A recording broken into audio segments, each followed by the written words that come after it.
Welcome to the Fandom Portals Podcast, the podcast that helps you learn and grow. I'm joined here with Brash for another short episode.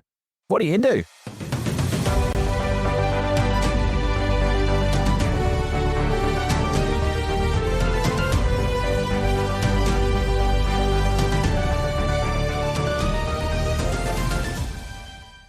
What am I into? What are you into? Well, I watched the Minecraft movie. It was a movie. Like, they tried too hard. Like, this really, the thing is really cool. Like, it looks really cool. It's very colorful from what I saw. And they really got the essence of like the Minecraft and everything like that. I think the thing that really ruins it is the people.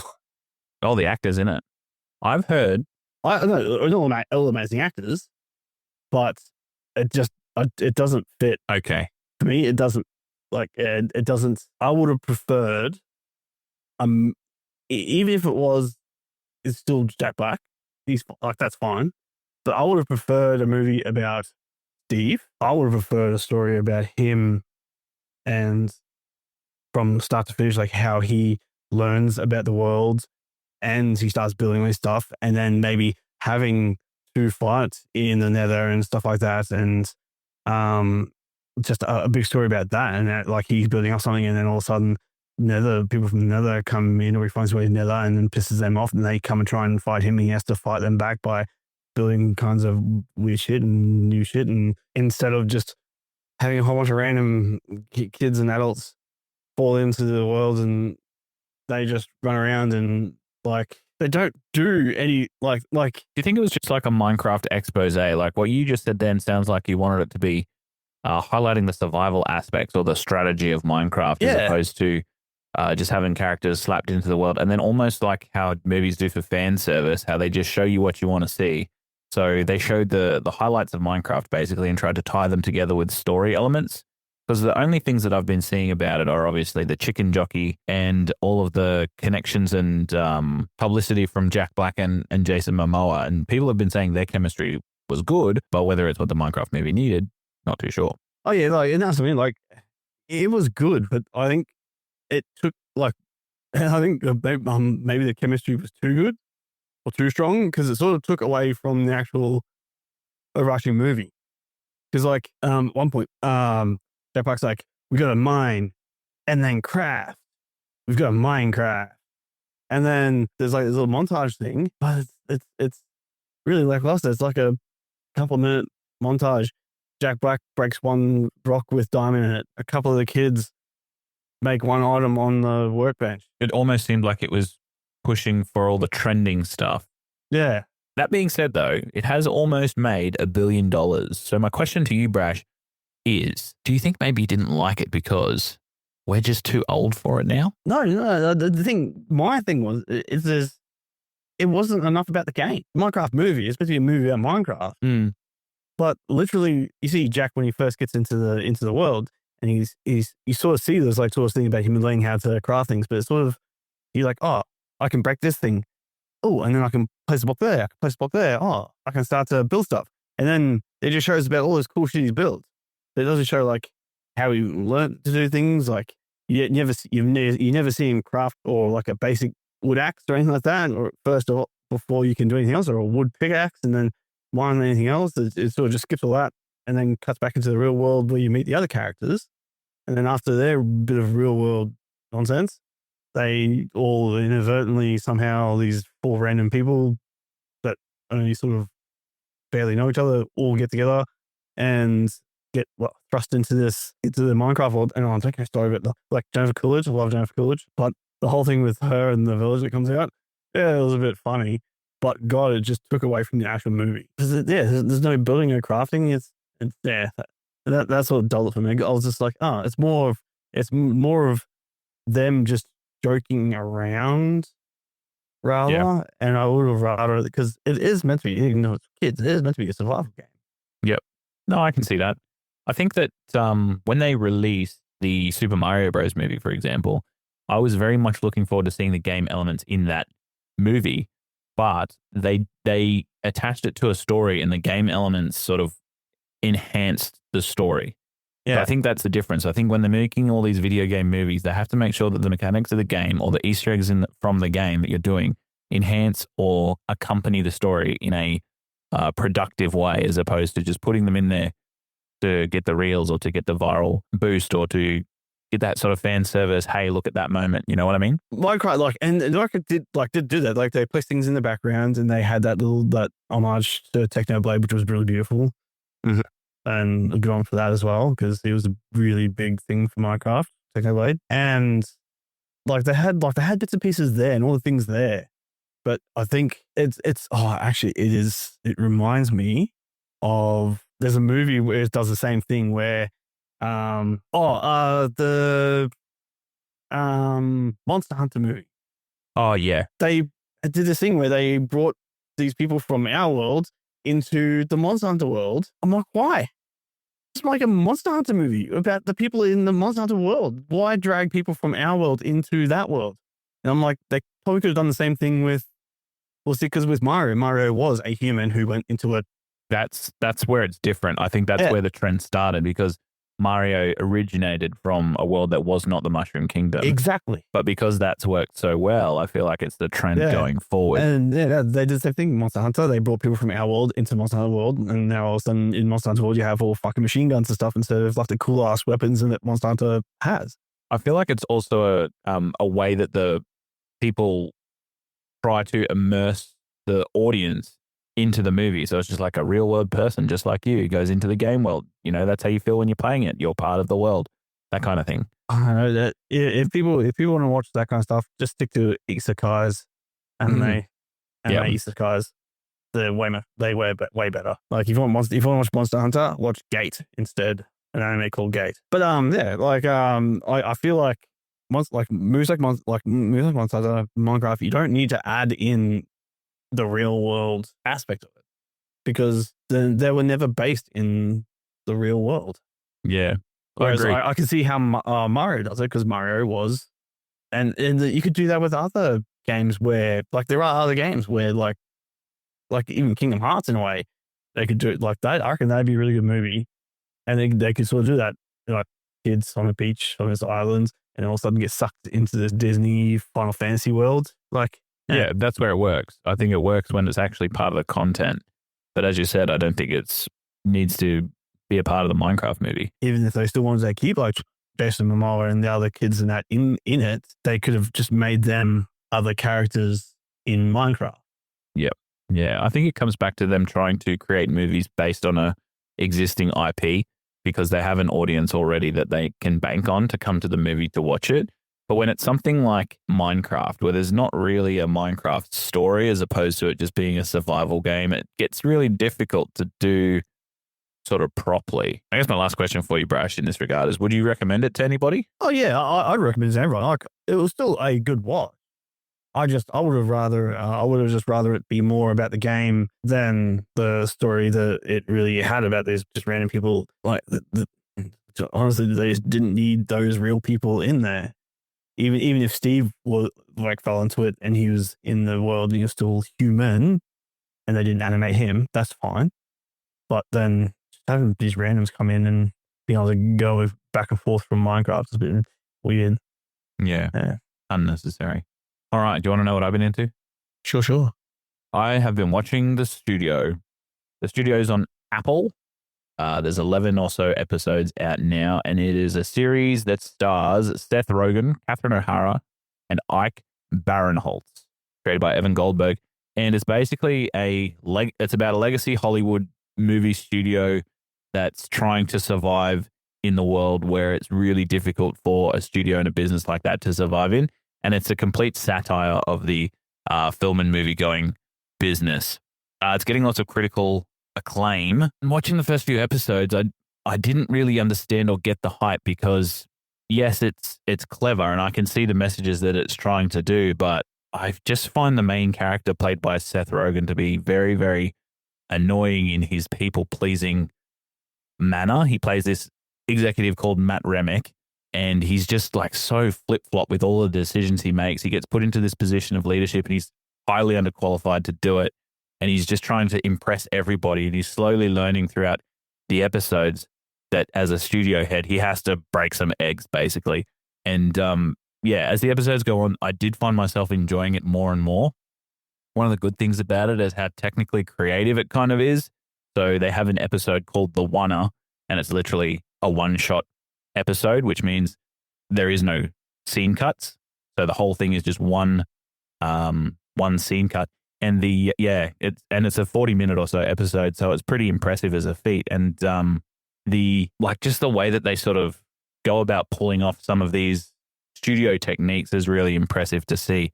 But it's just not really grabbing me, I don't think, because I'm so annoyed by the main character, and I don't really know if that's the purpose or not. Perhaps it is, but there are a few episodes that kind of stand out for me. Does it have an issue with like hooks in the episodes, like something that hooks you in? Some do and some don't. So there was this episode called The Missing Reel. It was episode 4, and it's basically starring Olivia Wilde as a guest star director, and he's working with the guest star. Yeah, and she made this movie that she's really impressed with, and Zac Efron's starring in the movie, so it's kind of meta that way. But there is a film reel that goes missing, and the whole episode is shot as a neo-noir detective, like one of those old school movies where they do they do voiceovers, and it's all darkly lit, and there's smoke machines going throughout, and they've modernized it by making the main character, Seth Rogen's character, instead of monologuing to the audience, he's taking voice memos because his therapist has told him that voice memos can help him when he's feeling really heightened. So it's really clever in that sort of space, and that episode was really funny, and that one hooked me in. But then there are other episodes, like the very first episode, I was almost not going to watch any further, but the episode after that, The Oneer, was technically brilliant. So I was like, okay, I'll give it more of a shot. So I feel like the characters are developing in chemistry. There's not really many that I would say I would like. So I think I'm watching in terms of characters to see what celebrities cameo in this show, because there are heaps, and it's probably the most cameo-filled or star-studded TV show that I've ever watched. So it's got like Ice Cube, he cameos, Ron Howard, Zac Efron, Steve Buscemi, Olivia Wilde, as I said, Josh Hutcherson as well. Oh, Josh, yeah. Paul Dano is in one of the first episodes as well. Johnny Knoxville is in there. And Dave Franco plays a part in 3 of the episodes, and so does Zoe Kravitz as well. So it's growing on me, but it wasn't something that grabbed me straight away. And when I was looking at internet reviews, it was being raved about, and for me, it wasn't something that straight away grabbed me. So I think it's something that takes a little bit of thought. So I don't think, because obviously there is a bit of satire. So is it because maybe and then maybe you're finding it more annoying because they're probably making all the celebrities more cliche in the way of being celebrities, and they're being handfuls and annoying because they're rich, entitled people. Yeah, I would absolutely think that is exactly what they're doing, because all of the celebrities do appear that way, and they are extremely annoying. So maybe this show is actually so brilliant that it's making me feel the things I'm supposed to. Yeah, and I'm feeling annoyed at these celebrities. You're meant to feel annoyed because you're seeing that was the purpose. You're seeing like a more expanded, exploded, and warped version of like being a celebrity. Yeah, or running a studio, or the industry as a whole as well. And I think it does do a good job of commentating some of those business elements. Like, it gives me, this is me admitting something here. I've never actually seen The Office, but it feels like The Office if it was set in a film studio. And, the 4 title characters in this are growing on me, but as I said, not really forming a connect. Like, I don't really like any of them. So you got Seth Rogen as a main character. Yep. Catherine O'Hara. Catherine O'Hara. Yeah. She plays Patty Lee, who was the ex-studio head before Seth Rogen's character, Matt Remick, got employed. Ike Barinholtz is in it. He plays Matt's second-hand man, basically, as Sal Saperstein. And he's like a klutz combined with just like a lovable idiot, but also a conniving kind of. But at the same time, I feel like he's really loyal to Matt. Like, they have each other's back really, really well. But it's just like a cutthroat business. So those two together are really good, and they play off each other really well. And the last one is Chase Sue Wonders, who I haven't seen very much of in anything else, but she plays Quinn Hackett, and she's like the intern. She's like the first year creative consultant who's trying to get up in the business, and is literally, she's like the new wave Gen Z of people that are entering the film world and Hollywood, because there used to be like a process. And one of the episodes talks about this, the episode called The War. It talks about how there used to be this process for interns that come in and they had to wait their turn. And in meetings, they just were silent and shut up.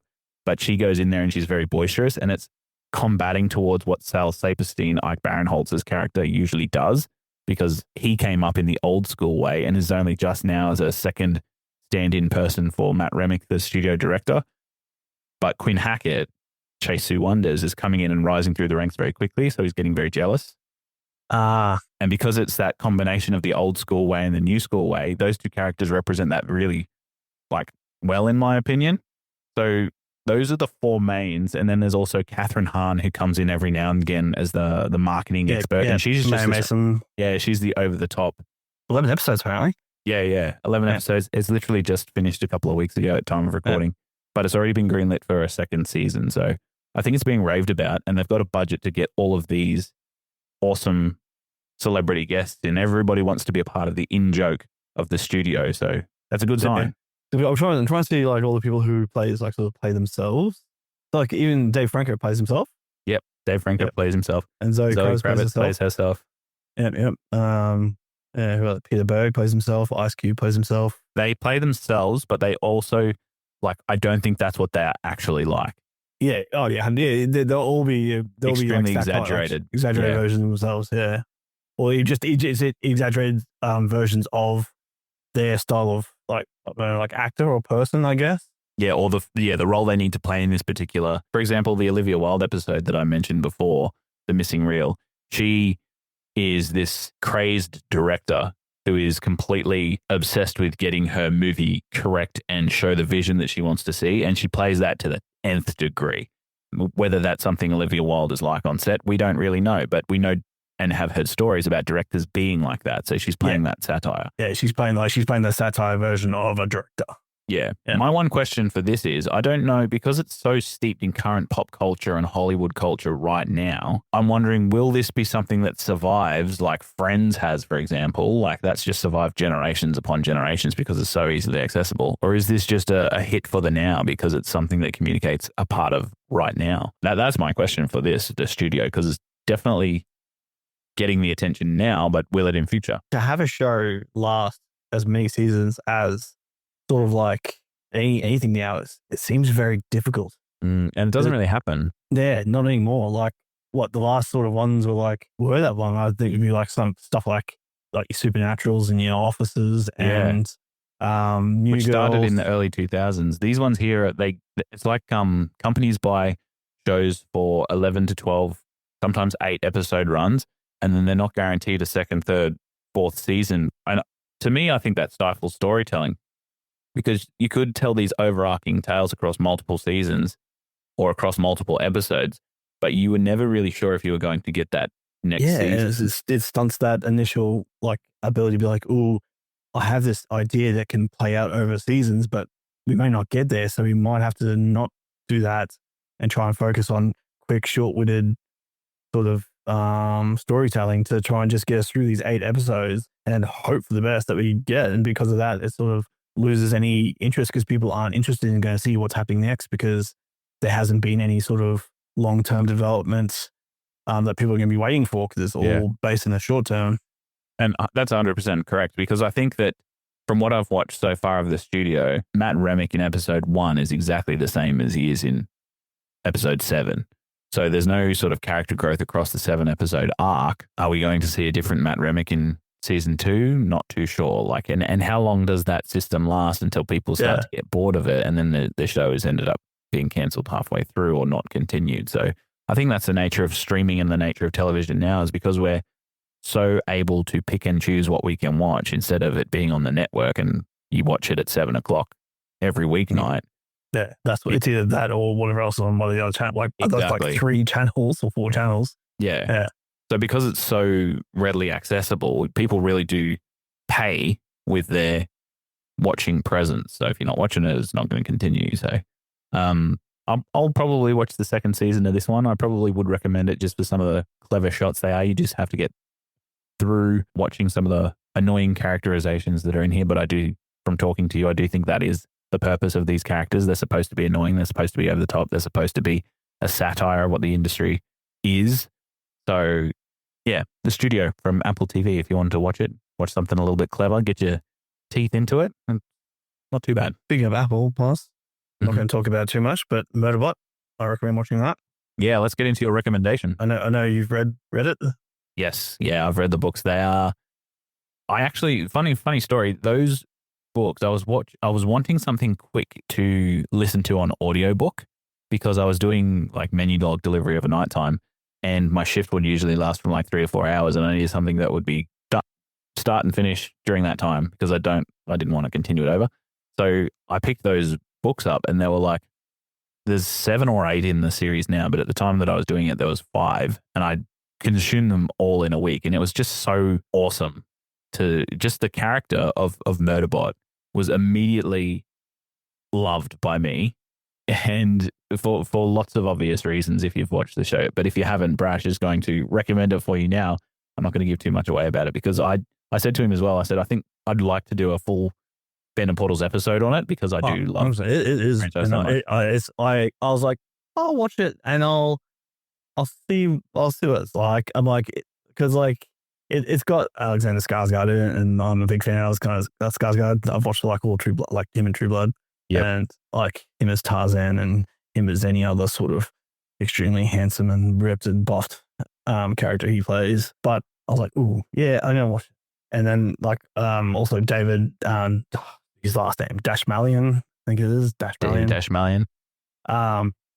And he always I love watching him like act because he always plays that weird, creepy sort of character. Yeah, he does. He plays the Spot or something in the Suicide Squad. It's that guy. Yeah. Like he always plays awkward in that really well. And yeah, so I'm like, oh, I'll give it a watch. And I watched the first episode and was like, crap, only 2 episodes are out currently. So I watched the first 2 episodes, and then the 3rd episode came out, and I'm like, crap, now I'm going to wait for the 4th episode. Yeah. So highly I would, just based on the book series, because the character of the Murderbot develops so much in these 5 small stories. It's a real good portrayal or picture of humanity, and I'll say that in quote marks because the Murderbot is obviously an automaton robot, but he presents such a really vivid picture of the human condition, more so I think than some of the human characters, which is the interesting part for me. So I haven't watched the Murderbot series yet. I'm waiting to watch it in full, in the 10 episode full run, and after that I think we will do an episode of Fandom Portals on it as a deep dive because it's so great. But Brash is watching it as we go, so I'm glad another fan's on the Murderbot train. I'm a bit upset with myself. I probably should have done what you're going to do and wait for the 10 because I mean, and this probably tags into what you're talking about the studio about hey, there's going to be a long running show. Like, I want to watch all of it right now, but then I think that also in a way ruins longevity of shows because if everyone just watches a show in one quick span. It only lives for that quick span. Exactly. And then there's another show, and then another show comes out, and then you watch it. And so in a way, it's good and sucks. So it's good because I'm going to be watching this now over the 10 episodes over the next 10 weeks. And then I'll get excited for the next season to come out if there's next season, or if they're going to expand on it. Awesome. And then I can watch that. Whereas when they throw out the shows and it's all just one show, I'll binge watch that and be like, cool, I've watched that now. And then forget about it. Yeah. Yeah, and that's the thing with this as well. I know that I mentioned before that there's about 7 or so books out now. I'll be interested to see how they pace the first season, whether one season is one book, because then I'll get an idea of how long it may go for, or if it's going to be multiple stories from multiple books across this 10-episode arc. That's what will be interesting to have a look at. And maybe once I watch it, I'll be able to gauge what that longevity will be like based on what I know happens to the character and how far they stick to it as well. They might create their own stories based on the character as well. Yeah, which I reckon, they can do so much with it too. Yeah, I know at the moment I'm quite hooked. But yes, definitely go and watch Murderbot on Apple TV. My recommendation for this week, I'm going to go to a throwback, but it's a relevant throwback because I have been tossing and turning, umming and ahhing about what my son's first movie-going experience is going to be. And I thought maybe it's the Lilo and Stitch live-action movie. So we watched the cartoon. So I'm going to recommend everybody go and watch the old cartoon of Lilo and Stitch. And I say old, but it's not really that old. Just for some of that nostalgia. And it was interesting, Brash, to see it through the lens of a child, because when it came out, I was about 14 or 13 or something like that. I was a teenager.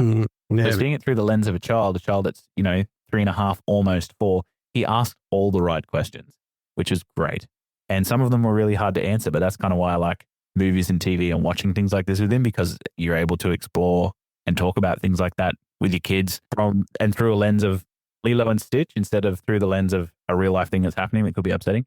So, for example, Nani first came on the TV, who is Lilo's sister. And he said to me, my son said to me, "Dad, is that Lilo's mum?" And I said, "No, that's Lilo's sister." And then he said, "Dad, where's Lilo's mum?" And I said, "Oh, how do I do this? How do I answer this question?" And then, he did the same with Jumba, the alien Jumba. He asked the question about Jumba. He goes, "Is that man evil?" I was like, well, he did make an alien experiment, but he loves it very much. And he is trying to shoot at him right now, but, he's trying to get him back, and he stays on Earth to look after him. It's a tough question. It's a tough question. He becomes his surrogate uncle, yeah. So, and then, he got emotional at times in the movie as well when we were watching it. So like when Lilo gets taken away and Stitch escapes and they're all agreeing to go and find him again, he got pretty not crying upset, but you could see that the emotional beats were hitting him as he was watching it. So it just replayed the magic of cinema. And then obviously when they all get together as a family, he was extremely happy at the end of it when, there's the montage of photo album shots and everybody is an Ohana again. So I really hope, I haven't seen the new one, but I really hope that the new one captures that kind of magic. Have you seen it, Brash? I haven't seen it, but I've heard some scathing things. Well, I have heard, the biggest thing that I've heard that is I don't think I'll write it off for it, but apparently Captain Gantu isn't in the movie. At all. The main bad guy in the movie is not in the movie. Is not in the movie, yeah. And I don't know how they're going to fix the movie around that. Well, because Jumba is made the bad guy throughout the whole entire movie. Oh, okay. He doesn't become a good guy. I hope he does by the end. From what I've heard, I don't believe so, because everyone's upset at the fact that what they do to Uncle Jumba. Okay. So that means Pleakley is obviously his inept assistant. Yeah. Throughout the whole thing. They don't do any cross-dressing completely. Yeah. So at no point does he ever dress up. Oh, yeah, because that's another thing that I have actually seen as well, is that Jumba and Pleakley are aliens hiding in plain sight in the cartoon. They're dressed up as humans, but in this one, they are using alien technology to actually look like humans, which I think takes away some of the charm and the hilarity of the actual, But I have heard Maya and Sydney, who play Nani and Lilo, and Stitch and all that is all really good. But they're just upset with the fact that there's the main bad guys not even in the movie anymore, and Zoa and Jumba doesn't have that German accent. He's just Zach Galifianakis. Yeah, the Russian accent. Yeah, I think everybody's. I watched an interview with Zach Galifianakis, and he said that it's a little bit of a sensitive issue now when you're doing villain accents, and they're done like Lilo and Stitch, for example. The movie Jumba has a Russian accent, and apparently that's a little bit of a faux pas these days, is to do that sort of thing. Why don't they just get the voice actor that did it before TV show to do it? Yeah. That's what I understand. Like, did they actually need Zach Galifianakis to voice that character, or could they have just had the voice actor who voice acted that Jumba voice acted? Yeah. One thing I did love about the upcoming, or the time until this was released, was the marketing campaign they did with Lilo and Stitch, where Stitch just really started appearing on TV places and was just chaotically ruining all different things. Like even the Super Bowl, he was on a Super Bowl commercial as well, and he was out like rampaging along the field. That's what I mean. Like the whole like Stitch, Lilo, Nani, all that all works. Seems really good. It's just they've changed the story, and for a lot of people, I think like there's probably reasons why. I'm not sure entirely why, but I think people are just upset because they're like, you changed it, but we don't know the reason why you changed it. Yeah, I heard that the Gantu situation was changed. The director said that it was very difficult to pull off Gantu in live action. Like it didn't fully work. One thing I will say is that in its opening weekend, it made $146 million, which has already surpassed its $100 million budget. So it's a financial success, the new Lilo and Stitch movie. And I think it is definitely drawing from the nostalgia of the original cartoon, because there was a spin-off series on Saturday Disney. There was a second movie that went straight to video that everybody was sort of enamored by and in love with for a very long period of time. And there's lots of memes going around now, especially on Instagram, that show like dancing memes where it says me being 32 in the cinema when Lilo and Stitch comes out, or another one where it's like the meme of Billy Madison sitting amongst the class and he's just like me enjoying Lilo and Stitch in a cinema full of kids. So I think it's that cross-generational thing where parents are taking their kids to it, but also people like our age would be going to it because of the nostalgia of the original. So it's got a good market, and I think that's why Disney has started to do these live actions, why they continue to do them as well. But overall, in summary, I recommend watching the original, where it all started, Lilo and Stitch. Here's a question actually before we go on to this. Does Elvis Presley feature in the new one? Do you know? He's got to. Not as like a character, but on the soundtrack. Surely. Oh. He's a staple of Hawaiian culture. Yeah, that is true. Somebody that knows, if you're listening to this and you know, please comment and let us know. Does Elvis Presley feature in the soundtrack at all in this movie? I hope so. Yeah, because one of my favorite scenes from the original is when Lilo's lying on the floor singing Heartbreak Hotel or mouthing Heartbreak Hotel while her sister tries to get in the dog door, unhooking all the nails that have been pelted in there. Another question my son asked as well was, why is the house so messy? I was like, because they're being looked after by somebody who's also working a night job.